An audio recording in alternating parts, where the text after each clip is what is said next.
This fried cabbage is going to be bland if I don't add some flavor to it. So I'm going to add fresh bell peppers, but I need to chop them first. In today's video, I'll show you how I chop fresh bell peppers for my fried cabbage recipe. The first step, after I rinse the bell peppers, is to lay it on the cutting board with a sharp knife.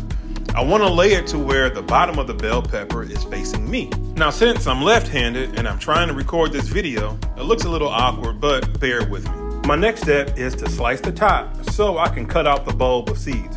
I call it pitting the pepper. For my next step, I'm standing the bell pepper up so I can make one slice down the middle. Now I take half of that bell pepper, I lay it flat to cut into strips as you see here. Next, I bunch them together so I can get to chopping, dicing, or slicing. What do you call it? Now I do the same for the other half of the bell pepper that I have set aside. Slice into strips, gather them together, and slice, dice, or chop.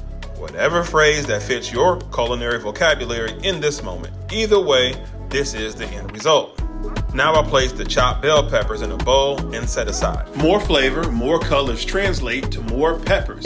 I'm going to do something a little different with these green and yellow peppers. I'm still slicing the top, pitting the pepper, and slicing down the middle, but what I do different here is stack them, then slice them. This saves me time when I have more than one bell pepper to chop, like I do today. I love the bell pepper blend that I use for my fried cabbage recipe, red, green, and yellow. There are times when I have an orange bell pepper, but today I did not. What I need to do is add some fresh onions to this fried cabbage, but I have to dice those too. Watch this next video now to see how I dice fresh onions.